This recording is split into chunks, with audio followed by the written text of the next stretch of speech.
백성들에게 놀라운 사랑을 베푸셨습니다.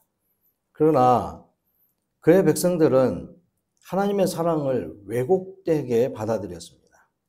모든 인류를 하나님의 백성들로 하나님께서는 세우셨는데 그 가운데 이제 대표자로 아담을 주셨어요. 아담이 오늘 말라기서에서 말한 것처럼 말라기, 나의 사자라는 의미예요. 말라기란 말이. 이 나의 사자, 그러니까 온 인류의 대표가 되는 하나님의 사자가 되는 아담을 세웠어요.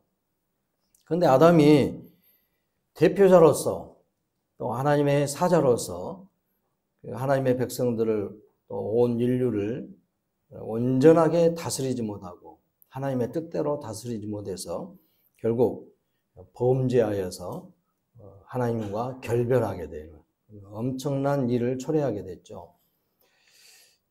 또 그뿐만이 아니라 이 사자를 통해서 하나님은 하나님의 법을 주셨어요. 법. 율법이라는 거 성문화되기 전에는 우리의 사람들의 마음속에 그 영혼 가운데에 도덕의 법이 자리 잡고 있었죠. 그게 하나님의 법이에요. 이것이 이제 이런 것까지라도 다 범죄한 이후에 우리 사람들 안에서 사라지다 보니까 뭐 또 개인의 삶을 대하여서 표현할 때도 자기 자신이 하나님의 사자예요. 자기 자신의 인생의 가운데는 자기 자신이 사자예요. 하나님이 내게 이 인생을 주면서 하나님의 뜻대로 자신의 인생을 잘 통치해 보라고 우리에게 그런 대표성을 주었다는 것이죠. 엄밀히 따지면 그렇다는 겁니다. 그러니까 이런 하나님의 놀라운 은혜를 입고 있으면서도 사람들은 자꾸 하나님의 사랑을 왜곡되게 생각하는 거예요. 그래서 심지어는 이제 범죄한 이후에 우리에게 주시는 거의 희미하게 살아남은 도덕법이라든지 또는 이스라엘을 온 인류의 대표자로서 하나님의 사자로서 세워서 이스라엘 한 민족을 세워서 그들을 통해서 하나님이 얼마나 사랑하시고 또 얼마나 아끼시는가, 또 하나님의 백성들을 그 죄와 사망의 가운데서 건져내 주시기 위한 그 놀라운 일들에 이루시고자 그들을 세웠는데 그들 가운데 주시는 율법마저도 다 하나님의 사랑을 왜곡되게 생각하면서 이러한 것들을 자신들의 삶에 적용하는데 너무 힘들다, 어렵다. 오늘 말라기서 말씀에서도 그런 표현들이 여러 가지가 나옵니다만은 아니 하나님이 우리에게 허락하신 그 율법을 지켜 행하려고 했더니 너무 힘들다. 어째 다른 신을 섬기고 다른 민족들은 이렇게까지 안 하는데 너무 지독할 정도로 힘들다. 지키기 너무 어렵다. 또 말라기서에서도 또 다른 표현들은 이런 것들이 있잖아요. 말씀대로 해서 이렇게 제사를 지내고 그랬더니 아니 우리에게 달라진 게 뭐가 있냐.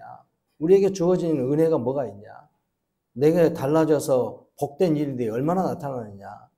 아니 오히려 하나님을 안 믿고 다른 신을 섬기는 그런 사람들, 이방 민족들은 더 잘 되는 것 같고 더 힘이 세고 더 좋아 보이더라.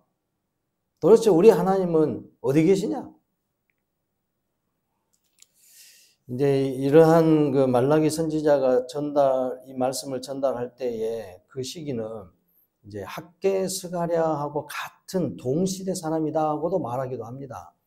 그런데 대체적으로 학개 스가랴가 있을 때, 에스라, 느헤미야, 학개 스가랴 이들이 있었을 때에 그러니까 포로에서 돌아온 이후의 세대들이죠.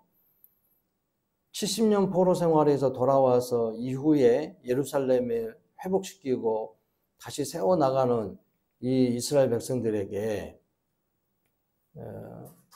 말라기 선지자가 대체적으로 이들이 다음 좀 어느 정도 시간이 지난 이후에 나오는 세대라고도 볼 수 있습니다. 이 선지자가 활동할 시기 때는 이스라엘 백성들이 회복된 예루살렘, 회복된 성전, 그래서 그 안에서 하나님을 섬기면서 하나님의 통치를 제대로 받으면서 사는가 싶더니 그래도 뭔가 달라진 것이 없는 것 같고 은혜가 제대로 없는 것 같고 오히려 주변에 방해꾼은 더 많고 너무 힘들다는 거예요. 그리고 완전한 회복을 이루지 못한 것처럼 느껴지죠. 그 당시에 이스라엘 백성들은 70년 포로 이후에 돌아와가지고 그들의 나라가 회복된 것 같지만은 사실상 페르시아 전 제국의 127도 가운데에서 에스더서에서 127도로 나오죠. 127도, 8도 그렇게 표현하는데 거기 안에서 겨우 한 지방이다 이 말이에요. 위대한 나라, 온 천하를 호령했던 그 나라가 전능하신 하나님의 백성이라고 그렇게 자부하면서 자긍심을 갖고 그렇게 살았던 백성들에게 아니 어느 한 제국에 이방 나라의 제국에 한 지방밖에 안 된다 이 말이에요. 그래서 그들의 제국에서 세운 황제가 세운 총독을 통해서 물론 총독이 이제 다윗의 가문에서 받아들이는 그런 후손들을 세웠다고 하지만은 나라가 완전히 회복된 것이 아니다 이 말이에요. 우리나라가 일제 치하에 있을 때 그랬잖아요. 일본 총독이 와가지고 나라를 다스려. 우리 왕이 그대로 총독이 된 것도 아니고 그런 그 굴복한 그런 상황도 없었지만은 하나의 일본 아래 하나의 제국 안에 들어있는 한 지방일 뿐이다 이 말이에요. 그러니까 예루살렘에 돌아와서 나라를 회복했다고 하는 사람들이 성전을 세워가지고 그 하나님의 영광을 본다고 하면서 기뻐하는 순간이 얼마 되지 않아서 이들 마음속에는 마음이 더 피폐해지는 거예요. 무엇이 다 더 안 되는 것 같고 어려운 것 같고 힘든 것 같고 늘 우리나라도 그러죠. 정부에서는 집권당에서는 이번에 적자 수지가 얼마 있었는데 작년에 그랬었는데 올해 이제 흑자로 돌아섰다고 하고 수출이 이만큼 잘 됐다고 하고 나라 경제가 안정된다고 하고 물가를 점점 낮춰가지고 또 금리도 낮춰서 서민들이 백성들이 국민들이 사는 데에 불편함이 없게 하겠습니다 하고 자꾸 그런 이야기를 하지만은 결국은 백성들이 국민들이 느끼는 체감하는 그런 온도는 사뭇 다르다는 거예요. 지금 이스라엘 백성들이 그런 상황에 놓여 있는 거예요. 그래서 사람들의 마음에는 소망이 별로 없어. 그리고 이제 하나님을 섬기는 그런 모습에서 아니 돌아와가지고 성전 짓고 나서 주님의 영광이 임재 가운데 우리가 그 영광을 봅니다. 그러면서 기뻐하고 즐거워하고 눈물 콧물 흘려가면서 회개하고 그렇게 했던 사람들이 그래서 성결을 이루었던 사람들이 하나님의 거룩한 백성으로 그렇게 섰던 사람들이 얼마 가지 않아서 전부 불평하고 하나님을 점점 떠나는 거예요. 그래서 바벨론에 의해서 아수르에 의해서 멸망당할 때에 그때의 그 모습으로 또 돌아가는 거예요. 그러니까 하나님이 사랑이시지만 하나님의 사랑에서 그 백성들을 하나님의 사랑 안으로 다 불러들이고 거룩한 백성으로 인쳐주고 아끼고 사랑하기 위해서 다 하나님의 친자녀들로 이렇게 불러들였던 그리고 그 모습의 대표가 되는 이스라엘 백성들이 그 하나님의 사랑을 제대로 이해하지 못한다는 거예요. 그러면서 자꾸 참 하나님 앞에서 떠나서 우상을 숭배하고 다른 것들을 찾아가는 거예요. 여러분 이 말씀을 통해서 이제 우리가 우리의 삶을 또 다시 잘 적용해 보셔야 됩니다. 여러분들의 신앙이 과연 그런 것이 아닌가. 그래서 내 삶의 현실이 잘 되는 것 같으니까 하나님께서 내가 기도하고 하나님 의존하고 그렇게 예배 잘 참석하고 했더니 복 주셨는가 보다. 그런데 조금 안 되고 나니까 정말 우리 하나님이 진짜 하나님입니까? 자꾸 오해를 하는 거예요. 이제 잘 될 때에 기도하고 예배 드리는 것을 잘했으니까 하나님께서 잘 되게 하신다. 잘 안 될 때는 내가 무엇이 잘못했나? 아니야. 나는 잘했는데 하나님은 또 이렇게 하시는 거야. 야, 진짜 하나님인가? 정말 하나님이 모든 걸 주관하신 분인가? 긴가민가해. 그래서 믿음이라는 부분이 언제나 믿음으로 서 있지 않는다는 거예요. 이 하나님이 사랑이시다는 확고한 믿음이 부족하다는 것이죠. 여러분, 우리가 이런 부분들이 늘 삶 속에 있다는 거예요. 어저께 유기성 목사님이 이제 다니엘 기도회에서 그렇게도 표현했는데, 한국 교회의 태반의 모습이 율법주의적인 신앙으로 떨어졌다 이 말이에요. 율법이란 게 뭐냐? 율법주의란 게 뭐냐? 하나님 앞에서 하나님이 이렇게 하라는 대로 했는데, 그렇게 했더니 복이 있고, 그렇지 않았더니 복이 없다. 이런 사고관념으로 해가지고 하나님을 섬긴다는 거예요. 그러니까 내가 열심히 했으니까 하나님이 복 주신 건 당연해. 그런데 열심히 한 것 같은데도 어째서 변화가 없네? 그러니까 그때서 이제 사람들이 생각하는 거예요. 나는 열심히 했는데 하나님 왜 복을 안 주지? 이렇게 섬기는 것이 하나님을 잘못 이해를 하면서 엉뚱한 신앙의 모습으로 선다는 것이죠. 그러니까 온전한 신앙의 모습은 뭐냐? 하나님이 지금 나와 함께 하시고 내 안에 계신다는 확고한 믿음이라는 거예요. 믿음. 이게 오늘 바른 신앙의 형태라는 거예요. 하나님을 섬기는 바른 모습이라는 거죠. 이스라엘 백성들은 그러니까 하나님이 그렇게 사랑해가지고 특히나 또 뭐 얼마나 더 사랑하셨냐 하면은 이들이 자꾸 하나님을 떠나고 하나님을 비방하고 원망하고 불평하면서 하나님과 멀어져 있는 상태. 그래서 가증한 우상 앞에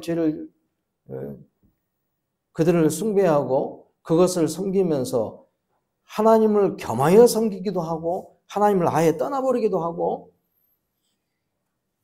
그런 가운데서도 하나님께서 남는 자, 오늘 말씀에서도 나오죠. 그럼에도 불구하고 하나님께서 약속하신 대로 그들을 다시 일으켜 세운다는 거예요. 복되게 하신다는 거예요. 그러니까 그 하나님의 긍휼, 하나님의 사랑은 그럼에도 불구하고 사랑해 주셨다 이 말이에요.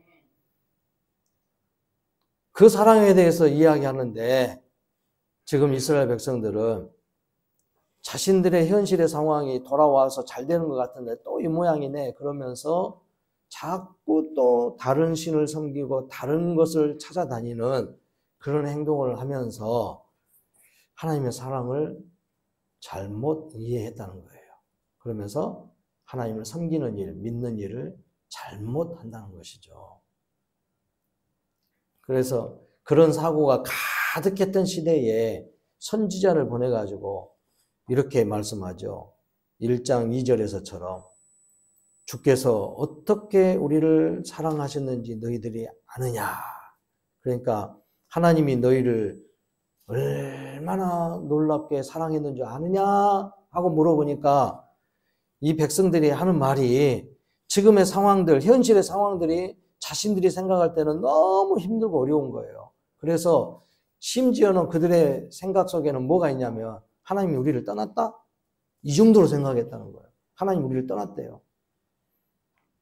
스룹바벨 총독 당시 때에 세운 성전을 세우면서 하나님의 영광의 그 임재의 영광을 보면서 기뻐하고 즐거워했던 말씀이 선포될 때 자신들의 마음이 뜨거워지고 막 눈물을 흘려지고 회개가 되어졌던 그때의 그 은혜로웠던 시간들은 점점 사라지면서 자신들 살면은 먹고 사는 게 또 힘들어지고 자녀들 교육하는 게 또 힘들어지고 주변에 있는 이방인들이 자꾸 와가지고 또 방해를 치고 정치적으로 혼란해지고 삶에 경제적으로 어려워지고 이러니까 그때의 그 영광으로 임재했던 하나님이 이제는 떠나셨는가?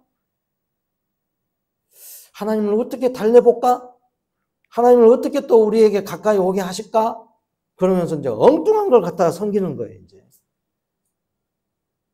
그리고 그들의 삶에는 하나님 앞에 예배 드리는 모습은 더 열정적인 거예요.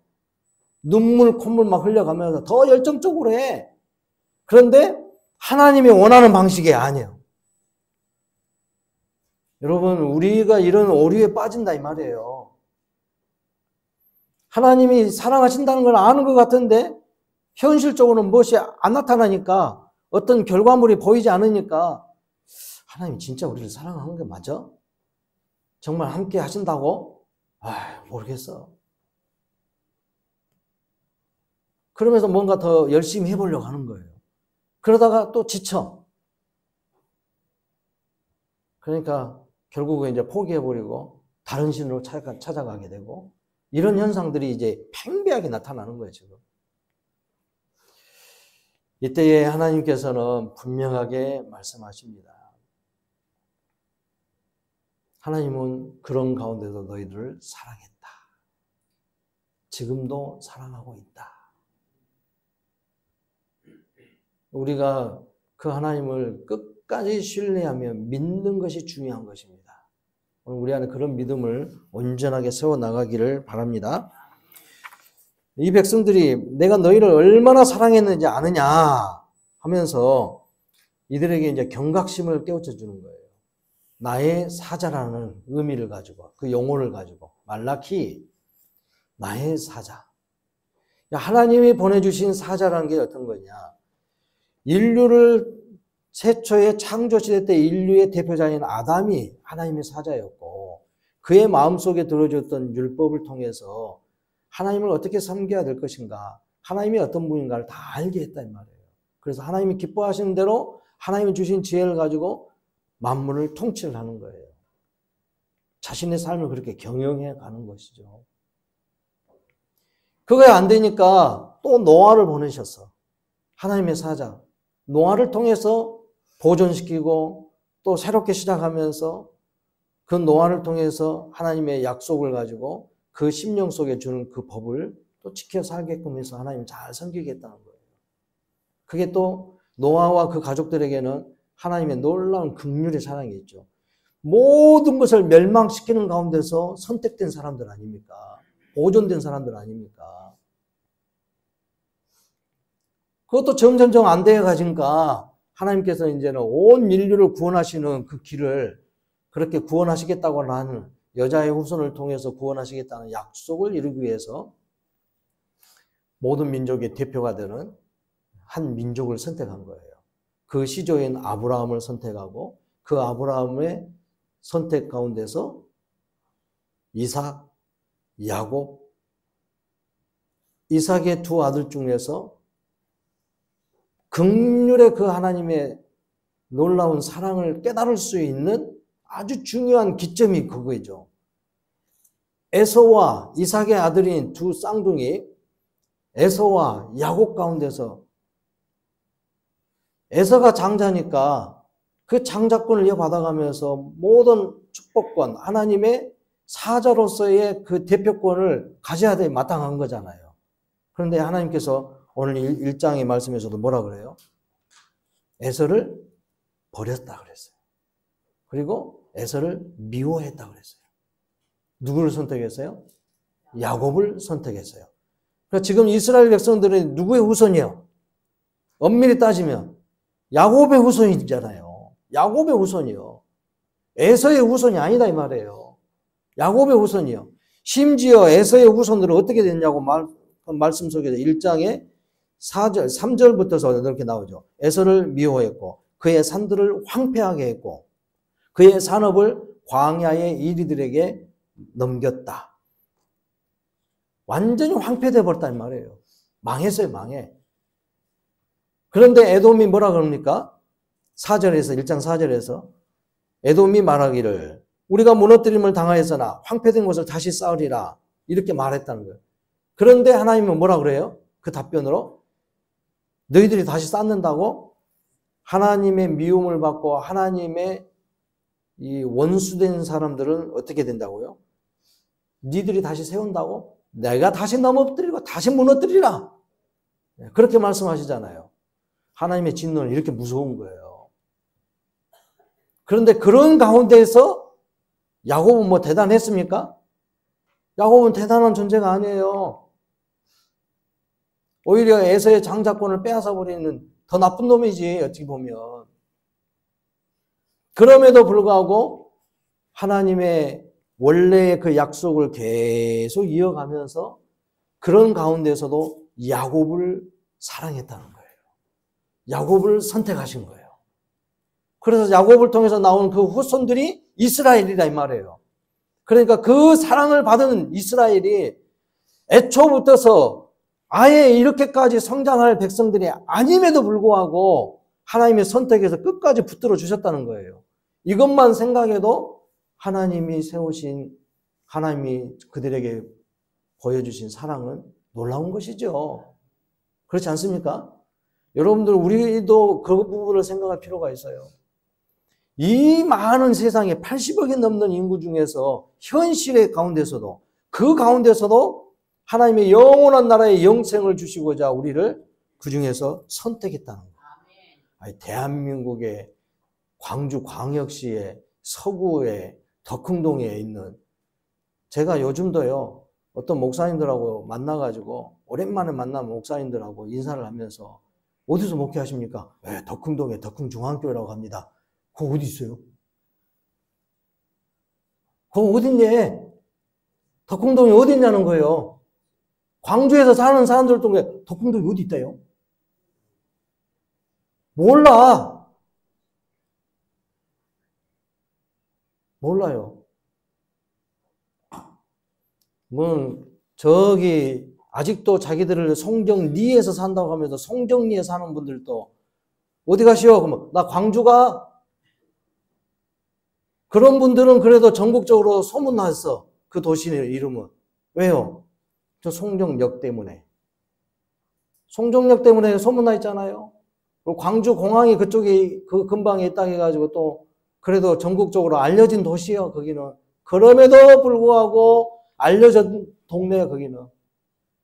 근데 우리 동네는 잘 모르더라고, 아직도. 어디가 있다요? 그러면, 그 시청 그 뒤쪽에 있는 유덕동 관할에 있는 그 동네에 마을이 있는데, 거기서 조금 더 들어가면 있어요. 그러니까, 아는지 모르는지, 하고 있더라고. 알아서 하는지, 모름에도 불구하고 그냥 하는지는 모르겠어요. 하나님의 사랑을 받았다고 생각한다면, 그런 과정에서, 그런 중에서도 우리를 선택했다는 거, 유명한 백성으로 만들어주셨다는 거, 하나님이 우리를 알아주셨다는 거, 이게 하나님의 놀라운 사랑 아닙니까? 아멘도 한 서너 분이나 하시고 별로 생각이 없으신가 보구만. 많이 깨달으셔야 됩니다, 여러분. 천에 하나 만에 하나 80억 이상 되는 전 세계의 인구 중에서, 그 중에서 우리를 어떻게 하나님의 백성도 이렇게 쏙쏙 뽑아내셨는지 모르겠어요. 우리가 그 거룩하신, 존귀하신 하나님의 이름을 부를 수 있도록 이렇게 인도하셨는지 모르겠어요. 놀라운 은혜죠. 그 은혜를 많이 생각하셔야 돼요. 그 하나님이 그의 아들을 통해서 우리 가운데 함께 하시고 있다는 것에 대해서 얼마나 감사한지 몰라요. 그 은혜를 늘 누리면서 살아갈 수 있고 그 사랑을 깨닫는 우리가 되기를 바랍니다. 이것이 오늘 이스라엘 백성들에게 이제 깨닫게 하시는 거예요. 그래서 하나님께서 이런 부분들을 책망하십니다. 하나님이 이스라엘을 온 인류의 대표가 되는 하나님의 사자로 세웠다 이 말이에요. 그런데 그들이 하나님의 말씀을 제대로 지키지 못하고 그렇게 엉뚱하게 하나님의 사랑을 저버리고 떠나버린 거예요. 그러니까 하나님이 진노할 수밖에 없는 것이죠. 그런데 그 가운데서도 레위 지파 12지파 중에서, 야곱의 후손의 12지파 중에서 레위 지파, 그 중에서도 속한돼가지고 제사장을 세워가지고 제사장들을 통해서 하나님의 말씀을 전하게 했단 말이에요. 그러니까 이들이 그 대표가 되는 이스라엘 백성 가운데서도 하나님의 사자로서 세움을 받은 레위 지파가 있고 그 중에서도 제사장들이 있다 이 말이에요. 근데 이들이 하나님이 보내주신 사자로서의 그 대표성을 띠면서 백성들에게 뭘 가르쳐 줘야 되느냐? 하나님이 어떤 분인가를 가르쳐야 되고, 주님이 명령하여 주시고 기록되어져 있는 말씀을 통해서 하나님의 율법이 뭐냐, 법이 뭐냐, 이렇게 하나님을 섬기는 것이 하나님을 사랑하는 것이다. 하나님을 잘 알고 그분을 섬기는 것이다 하고 가르쳐 주신 그 말씀을 자신들이 잘 이해를 하고 백성들에게 가르쳐 줬어야만 된다 이 말이에요. 그걸 못했다는 거예요. 그걸. 그러니까 이 레위기를 통해서, 말라기를 통해서 하나님께서 말씀하신 게 뭐냐, 1장 6절에서도 그러죠. 내 이름을 멸시하는 제사장들아. 이 역할을 감당하는 사람들이 이스라엘 역사 가운데서 왕들이 그랬었고, 정치적으로 왕들이. 그래서 그 내용들을, 정치적으로 하는 내용들을 설명을 하는 것이 여기 나와 있죠. 말라기서 유다야 하는 부분이 나오죠. 12절인가요? 자, 2장 부분 볼까요? 2장 11절에 유다는 거짓을 행하였고 이스라엘과 예루살렘 중에서는 가증한 일을 행하였으며 유다는 여호와께서 사랑하시는 그 성결을 욕되게 하며 이방신의 딸과 결혼하였으니. 그러니까 제사장들, 레위인들은 그 대표성을 종교적인 면으로 하나님과 중보자 역할을 하면서 그 대표성을 잘 지켜야 됨에도 불구하고 사자로서의 역할을 감당하지 못했다는 거예요. 그래서 하나님의 사랑을 전달해야 되는데 그걸 못한 거예요. 정치적인 면에서는 유다와 그의 후손들이 그 가운데서 나온 다윗의 가문에서 나온 왕들, 이 정치의 권력을 가지고 있었던 이 사람들은 하나님의 뜻대로 아담과 같이 잘 다스렸어야 된다 이 말이에요. 그걸 또 못한 거예요. 제사장으로서의 통치력, 종교적인 의미에서 또 정치적인 면에서 왕의 그 권위 아래서 하나님의 뜻을 펼쳐가는 일, 이걸 제대로 감당하지 못했다는 거예요. 오늘날 한국 교회가 잘못된 신앙으로 흘러가는 것도 큰 원인이 이 지도자들의 문제입니다. 교회 지도자들의 문제들. 여러분들이 많이 기도해야 될 내용들이기도 하고, 그러니까 썩었어 이걸로 끝나는 게 아니고, 불평함으로 불만을 내보이는 걸로 끝나는 게 아니고, 그래서 우리가 회개하고 함께 협력해서 회개하고 하나님 말씀 앞에 더 바르게 서려고 그렇게 힘을 기울여야 된다는 것이죠. 주님의 말씀을 잘 이해하면서. 그런데 이런 것을 가르쳐주고 이해시켜주는 사람들이 잘못되어지면은 모든 백성들에게, 모든 성도들에게 교회가 다 엉뚱한 길로 갈 수밖에 없는 것이죠. 부임하면서도 그런 말씀을 드렸었잖아요. 한국 교회가 바르게 서기 위해서는 지도자가 바르게 서야 되겠지만 그 지도자가 바르게 서게 하기 위해서 성도들의 많은 협력함이 있어야 된다고. 그게 없으면 안 되는 거예요. 서로 협력해야 돼요. 그럼 뭐 큰 교회라고 해서 그게 정확하게 잘 맞는 거, 올바른 신앙의 모습이 있다? 그렇게 보기도 어려운 거예요. 규모가 크면 클수록 여러 가지 일들이 더 많은 거예요. 말씀을 저촉되는 그런 일들이 더 많을 수도 있어요. 바르지 못한 어떤 형태로 교회가 운영이 될 수도 있는 거예요. 작은 교회라고 해서 그러면 뭐 더 잘 되고 그럴까요? 그러지도 못해요. 작은 교회라고 해가지고 또 지도자들이 나약한 가운데 있고 또 가르치는 것이 아니라 그냥 대충 하다가 그냥 끝내버릴 것 같은. 아무튼 맡겨진 그 일에 충성스러운 모습으로 행하는 것이 굉장히 중요한 것입니다.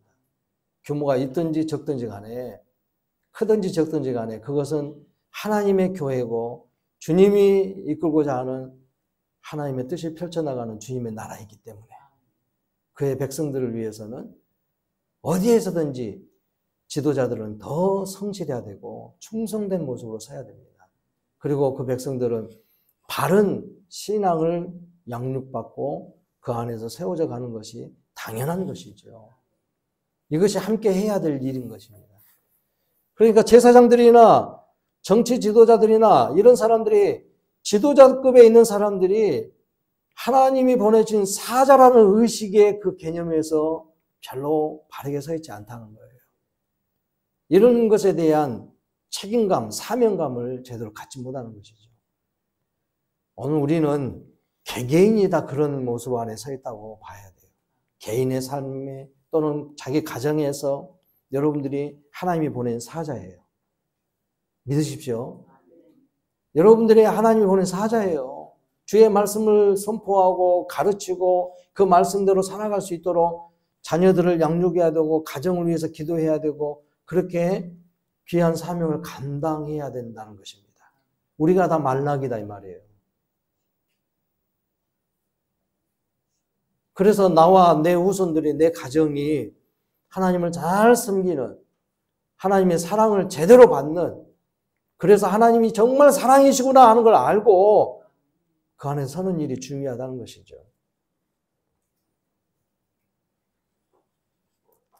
그 말씀이 2장 7절의 말씀이 그 사명감을 가르쳐주고 있죠. 제사장의 입술은 지식을 지켜야 하겠고 사람들은 그의 입에서 율법을 구하게 되어야 할 것이니 제사장은 만군의 하나님의 여호와의 사자가 됨이거늘. 할렐루야. 우리 덕흥중앙교회가 이 지역사회에 세워진 하나님의 사자들이에요. 여러분들의 가정에서 하나님의 사자인 거예요. 자기 자신은 또 자기 자신의 인생을 향하여서 하나님이 세운 사자예요. 그 책임감이 있어야 되는 거예요. 사명감을 감당해야 될 줄 압니다. 그래서 사람들이 그렇게 잘 안 되니까 3장 1절 말씀에서 그러죠. 하나님께서 뭐라고 하십니까? 만군의 여호와가 이르노라. 보라, 내가 내 사자를 보내리니. 이제 사람들이 잘 안 되는 거예요. 사람들 가운데 세우는 이 사자를 가지고는 제대로 안 되는 거예요. 아담 이래로 사람들 가운데 세워진 하나님이 세우신 사자들이 잘 안 돼. 그 역할을 감당 못하고 잘 감당하는가 싶더니 백성들이 또 딴 길로 가고 그 사자들이 엉뚱한 길로 가게 하면서 하나님을 잘 알지 못하게끔 만드는 거예요. 자꾸 떠나게 만드는 거예요. 그래서 하나님께서는 하나님의 온전히 세운 하나님의 사자를 보내신다는 겁니다. 그가 바로 오늘 우리 가운데 오신 예수 그리스도이신 줄로 믿습니다. 믿음의 표현들이 결국 자신들의 현실을 보면서 하나님을 그냥 제대로 신뢰하지 못한다는 거예요, 이게. 이것이 여러분 11조나 헌금을 드리는 데에 온전한 모습으로 하나님 앞에 드려야 되는데 그 믿음의 온전한 표현들을 해야 되는데 그렇지 못한 표현은 결국은 내 안에 하나님의 역사하는 은혜가 별로 만족스럽지 않네. 정말 하나님을 믿을 만해? 이런 의심 가운데 드려지는 표현이다 이 말이에요. 자신을 한번 생각해 보십시오. 하나님이 주신 은혜가 이렇게 크고 그 사랑이 놀랍다면, 놀라운 사랑이라고 깨닫는다면 과연 우리가 이런 형태의 삶의 모습들이 나타나야 되는가? 이스라엘 백성들도 그랬어요. 주의 사랑이 얼마나 큰지 모릅니다. 고맙습니다. 와, 성전을 지어놓고 보니까 주의 영광의 임재가 있고 말씀이 막 선포되니까 내 가슴이 뜨거워지는 것 같고 그때는 그냥 할렐루야 하고 내 생명 다 바쳐 충성을 다하겠습니다 하는데 현실의 삶이 딱 오니까 먹고 살기 힘들고 또 가서 밭에서 땀을 흘려야 되겠고 왜 이렇게 돌은 많은지 골라내면서 아이고 힘들어 죽겠네, 허리 아파 죽겠네, 배고파 죽겠네, 어려워 죽겠네, 살기 힘드네, 다 죽겠다 소리밖에 안 나오잖아요. 그러면서 예배 드리러 나오는 사람들이 아이고 시간이 바쁜데 나 조금만 드려 하다가 가야 되겠습니다. 늦게 가겠습니다. 헌금을 드리는 것도 그냥 요 정도만 드리랍니다. 최선을 다한다는 것이 그 정도인가요? 여러분 자신을 생각해 봐야 돼요. 모든 절기라든가 예배의 시간 속에 그리고 내 삶 속에서 하나님과 동행함의 그 모습들이 과연 그 정도가 하나님의 사랑에 대한 표현인가요? 그 은혜에 대한 감사하는 표현인가요? 이런 부분들을 다시 한번 살펴봐야 될 것입니다. 주님은 우리에게 그렇게 온전한 사랑을 베푸셨습니다. 그의 아들을 참 온전한 하나님의 그 사자를 이 땅에 보내셔서 그 아들을 통해서 이 땅에 보내셔서 그를 통해서 우리의 모든 죄가를 대신해서 다 짊어져서 자신의 생명을 바쳐서 하나님 앞에 드려지게 했습니다. 우리 사람이 못하는 것을 하나님이 하셨어요. 하나님이 놀라운 일을 하셨죠. 그 은혜와 사랑을 깨닫는다면 과연 나는 매 순간마다 예배뿐만이 아니라 예배에 찬송을 드리고 기도를 하고 헌금을 드리고 예배에 참여하는 거, 또 내 삶 속에서 사람들과 관계 속에서 가족들과 관계 속에서 내가 먹고 쓰고 사용하는 모든 일들, 시간부터 시작해서 생각하는 거, 말하는 거, 행동하는 모든 것들이 과연 하나님 앞에 어느 정도 내가 바르게 서 있고 하나님이 기뻐하실 만한가? 이런 부분들을 다시 한번 생각해 봐야 될 때입니다. 그렇지 못한다면 돌아서야죠. 오늘 말라기서를 통해서 그렇게 말합니다. 너희들이 하나님이 기뻐하시는 대로 살지 못했다면 이제 돌아오라. 돌아오는 자들에게 향하여서 어쩐다고요? 회복을 시켜준다고 하잖아요. 송아지가 그 우리에서 뛰쳐나와서 뛰어놀면서 그 벌떡벌떡 뛰면서 자유롭게 노는 것처럼 그런 풍성한 회복이 우리 가운데 이루어진다는 거예요. 여러분, 믿음을 가지시고 하나님을 섬기는 사람들이면 주님이 기뻐하시는 그 일대로, 주께서 원하시는 뜻대로 우리 하나님을 잘 사랑해서 잘 섬겨서, 이게 사랑이에요. 정말 하나님을 사랑한다면 주님이 사랑하는 만큼은 우리가 못하지만은 그 사랑에 성실하게 순종하면서 나아가야 되는 거죠. 지금 내가 힘들어도 불편해도 어려워도 하나님이 기뻐하신다면 하는 것이죠. 최선을 다해서 진짜 주님이 기뻐하실 만한 최선. 귀찮으니까 힘드니까 나만 이 정도면 됐지 뭘, 내 자신의 생각으로 내 기준을 가지고 하나님의 뜻을 저버리지 않기를 바랍니다. 그래서 온전한 회복도 우리가 이 땅 위에서 누리면서 영원한 완성된 회복을 향한 우리의 소망이 늦춰지지 않는 그런 신실한 믿음의 사람들이 되어지기를 주의 이름으로 축복합니다.